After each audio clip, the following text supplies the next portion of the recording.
অসুস্থ ছোট ভাইকে চিকিৎসার জন্য টাকা জোগাড় করতে গিয়ে প্রতারণার শিকার ক্লাস 9-এর পড়ুয়া। আমি তোমাদের হেল্প করতে গিয়ে ফেঁসে গিয়েছি, এমন চিঠি বাবা ও মাকে লিখে আত্মঘাতী হলো নাবালক ছেলে। মৃত এই পড়ুয়ার নাম জয় মুর্মু, বয়স 15। সে তপনের একটি আবাসিক স্কুলে ক্লাস 9-এ পড়াশোনা করে। বাড়ি পতিরাম থানার গোপালবাটি এলাকায়। গতকাল সন্ধ্যায় বাড়ি থেকে তার ঝুলন্ত দেহ উদ্ধার করে পুলিশ। মৃতদেহের পাশে থেকেই উদ্ধার হয় সুইসাইড নোট। এদিন পতিরাম থানার পুলিশ দেহটি ময়নাতদন্তের জন্য বালুরঘাট জেলা হাসপাতালে পাঠায়। এদিকে স্কুল পড়ুয়ার মৃত্যুর খবর জানাজানি হতে শোকের ছায়া নেমে এসেছে গোপালবাটি গ্রামে। জানা গিয়েছে জয়ের বাবা যশোদা মুর্মু, মা পার্বতী হেমুরাম। বাবা পেশায় কৃষক। জয়ের বাড়িতে তার ছোট ভাই ও তার বাবা মা রয়েছে। ছোট ভাইয়ের বয়স প্রায় 5.5 বছর। ছোট ভাইয়ের জন্মের 1 বছর পর থেকেই নার্ভের সমস্যা দেখা দিয়েছিল, যার ফলে সে স্বাভাবিকভাবে হাঁটাচলা করতে পারে না। এছাড়াও একাধিক শারীরিক সমস্যা রয়েছে। কলকাতায় চিকিৎসা করেছেন ছেলের ডাক্তার। 12 বছর পর্যন্ত ছেলের ওষুধ খেতে হবে বলে জানিয়েছেন, তাহলে সে সুস্থ হবে। তবে ছেলের চিকিৎসার জন্য প্রতি মাসে 3 থেকে 4 হাজার টাকা করে প্রয়োজন। কৃষক যশোদা মুর্মু সেই টাকা জোগাড় করতে হিমশিম খেতে হচ্ছিল। এদিকে গরমের ছুটিতে কিছুদিন আগে বাড়িতে এসেছে যশোদার বড় ছেলে জয়। স্মার্টফোন থাকার কারণে সোশ্যাল মিডিয়া ব্যবহার করে সে। সোশ্যাল মিডিয়াতেই দেখতে পায় একটি সংস্থার তরফ থেকে এমন অসুস্থ বাচ্চা বা অসুস্থদের সাহায্য করা হয়। সেই মতো জয় তাদের সঙ্গে যোগাযোগ করে। এরপর ওই হেল্পিং সংস্থার পক্ষ থেকে তার ভাইয়ের নাম রেজিস্ট্রেশনের জন্য প্রায় 20,000 টাকা চায়, যার মধ্যে সে তার স্কলারশিপের 3,000 টাকা সিএসপি থেকে উঠিয়ে প্রতারকদের হাতে দিয়ে দেয়। এছাড়াও বাড়ি থেকে রাখা 7 থেকে 8,000 টাকা জয় তাদের দিয়ে দেয়। এরপরে আরো 11,000 টাকা চাওয়ায় ওই হেল্পিং সংস্থা। এদিকে টাকা দিতে না পারার কারণে নানা রকম ভাবে তাকে হুমকি দেওয়া হয়। বুঝতে পারে সে প্রতারণার চক্রে পা দিয়েছে। এদিকে ইতিমধ্যেই প্রায় 10,000 টাকা ওই সংগঠনকে দিয়ে দিয়েছে সে। বিষয়টি তার পরিবারকেও বলতে পারছে না। ভাইয়ের চিকিৎসার জন্য আবার সাহায্য করতে চেয়েছিল ছোট জয়, কিন্তু সেই সাহায্যই তার জীবন কেড়ে নিল। প্রতারণার কথা বাড়ির কাউকে ভয় বলতে পারেনি সে, তাই সে সুইসাইড নোট লিখে গতকাল আত্মঘাতী হয়। কামাখ্যা তারাপীঠ সিদ্ধতান্ত্রিক গুরু প্রশান্ত শাস্ত্রী। কামাখ্যা তারাপীঠ যজ্ঞ সহ যে কোনো সমস্যার সমাধানে একমাত্র ভরসা। ঠিকানা রত্নজ্যোতি শোরুম, রত্নজ্যোতি মোড়, দেবীনগর, রায়গঞ্জ, উত্তর দিনাজপুর। মোবাইল নম্বর 8629986786। কি হয়েছে? আপনাদের আত্মীয় মারা গেল, কেন মারা গেল? মারা গেল হচ্ছে ওই সাইবার ফ্রডের কারণে মারা গেল। ফ্রড কিভাবে হয়েছে তার সঙ্গে? হয়েছে ফেসবুকে একটা অ্যাড দেখে যে লোকে সাহায্য করে, এবং যে ছেলেটি মারা গেছে ওরও সাহায্যের প্রয়োজন ছিল।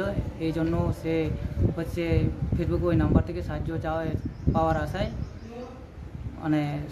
আশায় ওই নাম্বারে ফোন করেছিল। ফোন করে বলছে হচ্ছে টাকা দিতে। এবার টাকা দিতে না পারায় বিভিন্ন রকম তাকে হুমকি দেয়। কত টাকা তাকে দিয়ে ফেলেছিল অলরেডি? মোটামুটি ধরে নেন 8-10 হাজার টাকা দিয়েছে। দেওয়ার পর আবার বলছে যে 11,000 টাকা দিতে হবে। এবার না দিতে পারলে বিভিন্ন রকম হুমকি দিচ্ছে। তার টাকার কেন প্রয়োজন ছিল? প্রয়োজন হচ্ছে পারিবারিক অবস্থা খুবই দুর্বল এবং অসুস্থ ছিল। ভাই ছোট বাচ্চা, ওর ভাই অসুস্থ ছিল, এই জন্য টাকা পয়সা প্রয়োজন ছিল। কখন মারা গেছে? মারা গেছে মোটামুটি 3:30 থেকে 4টা নাগাদ মারা গেছে। আজকে? না আজকে না, কালকে, গতকালকে। কালকে? বাড়িতে কেউ ছিল না সে সময়? বাড়িতে সে সময় কেউ ছিল না। গলায় ফাঁস নিয়েছে? কি চাইছেন আপনারা এখন? এই যারা এই কাণ্ডটা ঘটিয়েছে, যারা এই ঘটনা ঘটিয়েছে, আমরা তাদের উপযুক্ত শাস্তি চাই। থানায় অভিযোগ করবেন? হ্যাঁ অবশ্যই, থানা তো আমরা জানিয়েছি, আবার জানাবো থানায়। আপনার নাম? আমার নাম হচ্ছে পলাশ মুর্মু। পলাশ মুর্মু। আপনি কে হন? আমি ওর কাকা। দাদা, আপনার ছেলে ফাঁসি নিয়েছে, কেন, কি কারণে ফাঁসি নিয়েছে? না, আমরা তো জানতে পারিনি, সেরকম বুঝতে পারিনি। কালকে আমরা সবাই মাঠে ছিলাম, তো আসে দেখেছি এরকম ঘটনা হয়েছে। মোটামুটি 4:30 নাগাদ। তারপর আসে দেখেছি গেট খুলে এরকম হয়ে গেছে। আমার ছোট ছেলেকে জিজ্ঞাসা করে, বাবার দাদা কোথায়? বলছে বাড়িতে শুয়ে আছে দাদা, গেট বন্ধ করে। তারপর গেট খুলে দেখি এরকম। তারপর ওখান থেকে আমি নামাই, নিজে নামাই, আমার বউ আর আমি, আমরা দুজনাই ছিলাম। এসে নামাই দেখি পকেটে একটা লেখা ছিল, বাবা এরকম আমি তোমাদের হেল্প করতে যাই, আমি ফেসে গেছি বাবু। আমার কাছে এই 11,000 টাকা আরও চাচ্ছে, ধামকি দিচ্ছে। কে ধমক, কে দিচ্ছিল আর কি? এটা ওখানে লেখা আছে, কি যেন নাম, হারসাই। হারসাই? হ্যাঁ। কি কারণে তাকে কি কারণে টাকার প্রয়োজন ছিল? টাকাটা পরে বললাম দরকার, হয়তো আমার ছেলে, বড় ছেলে অনেকটা উল্টে হয়ে গেছে। আমার খুব অভাব অনটনে আমি সংসার চালাই, তার মধ্যে আমি একাই রোজগার করার জন্য। তাছাড়া আমার ছেলে অনেকেই কাজ আমাকে হেল্প করতো, বাবা তুমি এত পরিশ্রম করছো, আমার সর্বসময় আমার পাশে থাকে, বাবা তুমি এত কাজ করো না, এরকম করতে যায় আমার। এই কারণে কি টাকা জোগাড় করতে গিয়ে মানে ফেসে গেছে নাকি? দাদা আপনার ভাইপো মারা গেছে, কি কারণে তাই গলায় ফাঁস নিয়েছে?